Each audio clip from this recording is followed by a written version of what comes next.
अरे आज तो गर्मी ने बुरा हाल करके रख दिया संगीता बहू। ओ संगीता बहू, जरा हम सबके लिए गिलास मटके का ठंडा पानी लेकर आना। लाई बाबूजी।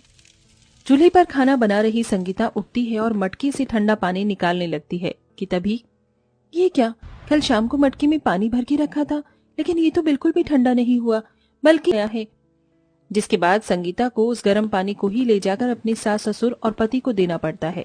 जैसे ही वो लोग उस पानी को पीते हैं, अरे बहू, तुझे मटके का ठंडा पानी लाने के लिए कहा था, ना कि गर्म पानी। ये गर्मी का कहर और ईंट की भट्टी के काम करके हम गर्मी से कम जूझ रहे हैं, जो तू हमें ये पानी पिला रही है। क्या करूं माँ जी, मैं तो मटके में पानी ठंडा होने के लिए ही रख कर आई थी, लेकिन सारा का सारा पानी गर्मी की वजह से गर्म हो गया। ये गर्मी ना हो गई हम गरीबों के लिए तो आजाब हो गया। न जाने ये गर्मी का मौसम आता ही क्यों है। अपने पति और सास ससुर की बात सुन संगीता को उनके लिए काफी बुरा लगता है, जिसके बाद वो सभी ना चाहते हुए भी उस गर्म पानी को पी लेते हैं। ऐसे ही शाम होती है और हर रोज की तरह संगीता अपने घर होती है। संगीता के आंगन में ढेर सारे पौधे, घास थी। संगीता सबको पानी दे ही रही होती है कि तभी वो देखती है, ये क्या, इतनी गर्मी हो रही है लेकिन फिर भी ये सारी घास और इसकी मिट्टी इतनी ठंडी है। अरे हाँ, जब मैं छोटी थी तो मेरी टीचर ने कहा था कि जमीन के अंदर की मिट्टी हमेशा ठंडी ही रहती है। अगर मैं इनकी मदद से पानी को ठंडा रख पाई तो मेरे परिवार वाले भी इस गर्मी में ठंडा पानी पी सकते हैं। संगीता आंगन से ढेर सारी मिट्टी उठाती है और फिर उसे अच्छे से गिलाकर मटके के चारों तरफ उस मिट्टी को लीप देती है। साथ ही साथ उसके ऊपर ढेर सारी घास लगाकर बाहर से पानी की छींटे मारकर अंदर पानी भर देती है और सिर्फ कुछ ही घंटे में मटके का पानी बिल्कुल फ्रिज के पानी जितना ठंडा हो जाता है। रात को खाने के बाद जैसे ही सभी लोग उस मटके का पानी पीते हैं, अरे बहू, तेरे जुगाड़ से तो सच में ये पानी ठंडा हो गया। अपने परिवार वालों को इतना खुश देख संगीता भी बहुत खुश होती है और ऐसे ही कुछ दिन गुजर जाते हैं। संगीता और सुमित्रा मिलकर एक दिन आंगन में कपड़े धो रही होती हैं। उनसे एक बाल्टी पानी लेकर आना, कपड़े खंगालने हैं। संगीता जैसे ही हैंडपंप चलाकर पानी भरने लगती है तो उस हैंडपंप में से ठंडे पानी की जगह गर्म पानी निकलने लगता है, जिसे देख गर्मी की वजह से हैंडपंप से भी गर्म पानी आ रहा है।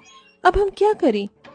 इतनी भयंकर गर्मी में दोनों सास बहू के लिए गर्म पानी में कपड़े धोना नामुमकिन था, जिसके चलते अब दोनों सास बहू परेशान होने लगती हैं कि तभी संगीता के मन में एक और नया जुगाड़ आता है और वो जल्दी से 2-3 बोरी लेकर उसे गीला कर हैंडपंप पर बांध देती है।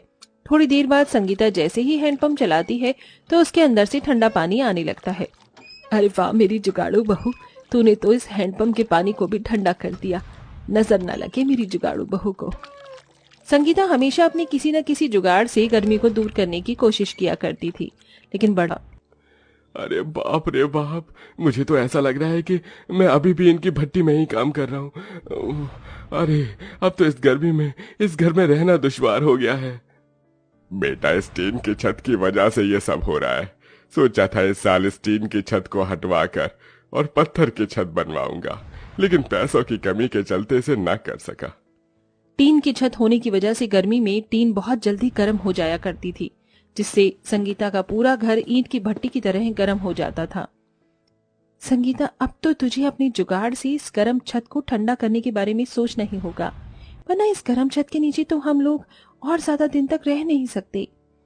संगीता आंगन में बैठी बैठी इतना सोच ही रही होती है कि तभी उसकी नजर हैंडपंप पर जाती है, जिसको संगीता ने बोरे से बांध रखा था। ये देख संगीता के मन में एक और नया जुगाड़ आता है और वो एक एक कर बोरियों को गीला करके अपनी टीन की छत पर रख देती है और उसके ऊपर ढेर सारी मिट्टी डाल देती है, जिससे अब गर्मी की वजह से उन लोगों की टीन की छत गर्म नहीं होती थी। अरे वाह बहू, तूने तो आज हमारी टीन की छत को भी ठंडा कर दिया। और नहीं तो क्या बाबूजी, अब आपको दूसरी छत बनवाने की कोई जरूरत नहीं है। आप लोगों की जुगाड़ू बहू और मेरी जुगाड़ू पत्नी ने इस टीन की गर्म छत को भी ठंडा करके रख दिया। संगीता अपने जुगाड़ से कभी बोरे गीले कर घर की खिड़कियां और दरवाजे पर टांग देती थी, जिससे घर के अंदर गर्म हवा नहीं आती। वहीं कभी सबकी सोने की से सबको ठंडक मिलती। लेकिन इतने जुगाड़ करने के बाद भी पूरा परिवार मच्छरों से काफी ज्यादा परेशान था। इन मच्छरों ने गर्मी में काट काट कर सारा खून पी ही लिया है। न जाने अब इन मच्छरों से गर्मी में कब राहत मिलेगी।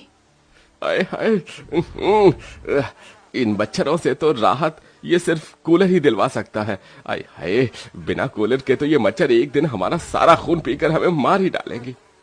गर्मी में बिना पंखे कूलर के गुजारा करना संगीता के लिए भी अब काफी ज्यादा मुश्किल हो चुका था।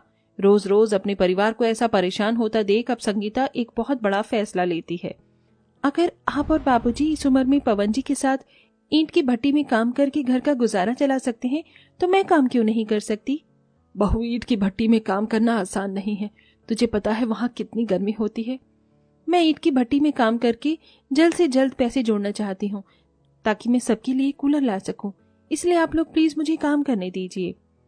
संगीता के बार बार जिद करने की वजह से सभी लोग उसे काम करने की इजाजत दे देते हैं, जिसके बाद अब संगीता भी अपने सास ससुर पति के साथ ईंट की भट्टी में जाकर काम करती है।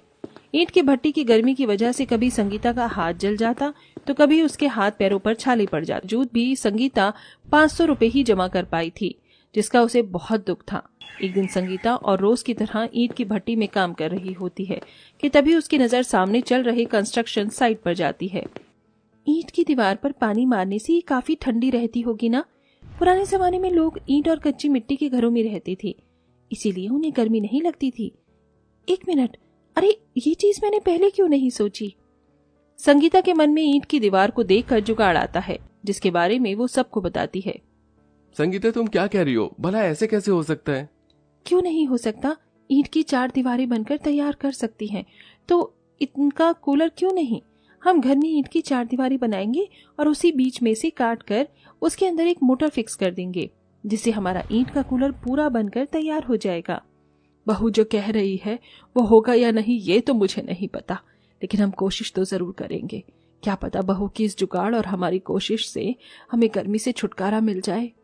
बात के लिए मान जाते हैं, जिसके बाद अब संगीता सबके साथ मिलकर ईंट की मदद से कूलर के आकार का ढांचा तैयार करती है और उसके अंदर मोटर लगाकर उसके चारों तरफ गीली मिट्टी और घास एक कपड़े की मदद से बांध देती है और उस पर पानी छिड़क देती है, जिससे जैसे ही अब वो लोग प्लग लगाकर बटन चालू करते हैं तो उस ईंट के कूलर के अंदर से बिल्कुल ठंडी ठंडी हवा आती है। बहू, इस ईंट के कूलर के अंदर से तो बिल्कुल असली कूलर की ठंडी ठंडी हवा आ रही है। हाँ माँ जी, और हमें तो इसके अंदर पानी भरने की भी जरूरत नहीं है। हम बस इसकी दीवारों को गीला कर देंगे और ये ठंडी हवा देंगी। आज तो सच में मेरी जुगाड़ू बहू ने कमाल कर दिया। मेरी तो भगवान से यही प्रार्थना है कि हर जन्म में मुझे तेरी जैसी जुगाड़ू बहू मिले। संगीता के ससुराल वाले उसके इस जुगाड़पंती के लिए काफी ज्यादा तारीफ करते हैं। इसी के साथ अब जब भी कोई संगीता के घर पर आता तो उसका घर हैरान रह जाता। संगीता बहू, तेरा ईंट का कूलर तो सच में काफी ज्यादा बढ़िया है। हम लोग भी तुम्हारी तरह ही गरीब परिवार से हैं। अगर तुम हमारे लिए भी ऐसे ही ईंट का कूलर बनाओगी तो ज्यादा नहीं, लेकिन मैं तुम्हें थोड़े पैसे तो दे ही दूंगी। क्या तुम मेरे परिवार के लिए भी ईंट का कूलर बनाओगी?